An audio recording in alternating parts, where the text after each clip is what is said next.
The Marikana Commission needed a whole series of background information in respect of Lonmin. Based on the research and information that we had done for benchmarks on Lonmin, they approached us to look at their financial position vis-a-vis the demands that workers were making.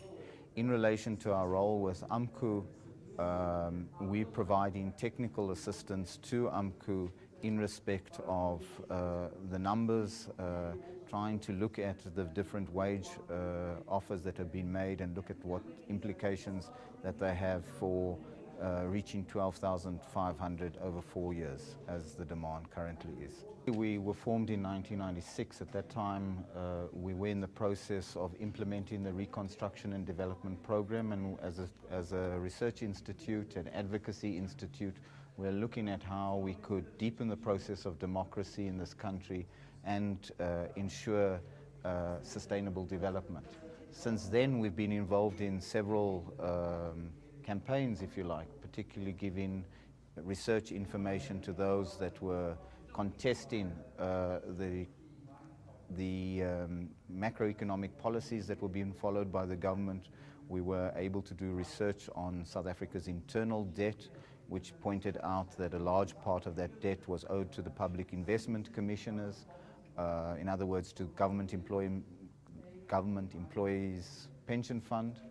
And there we were being able to provide Trevor Manuel with easy solutions to get out of that so-called debt crisis, which could have liberated billions of rands for development. Unfortunately, they didn't take that option, and that indicated to us that the particular trajectory of the South African government's economic policies, which were largely driven by the interests of big corporations.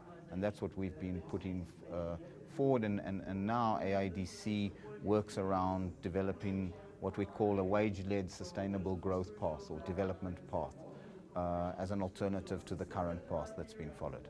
We don't overstep our mandate and role. AMCU requires us and our intervention in a particular way, and we try to give that as best as we can. We have no interest in extending the strike at all. We would like to see a settlement as soon as possible, but of course, given our overall economic policy perspective, we want to see a living wage for all workers in this country.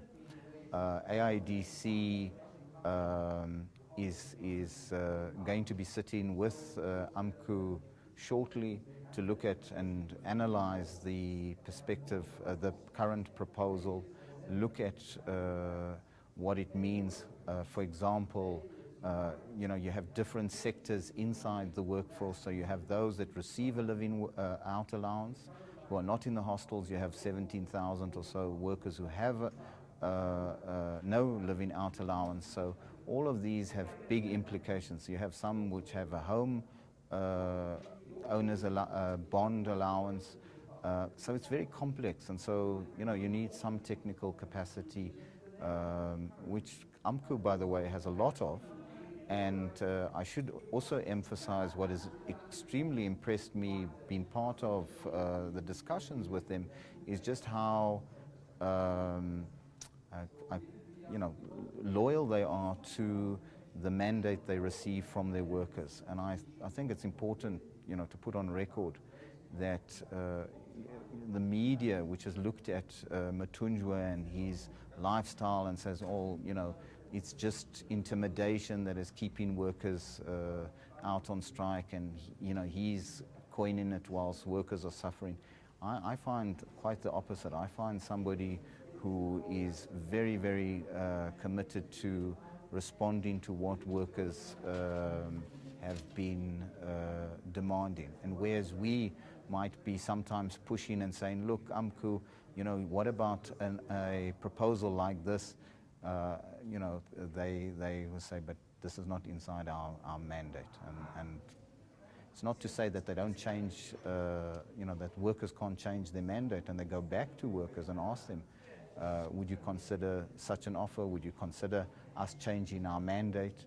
And there's this very strong loyalty to seeking that mandate from their members.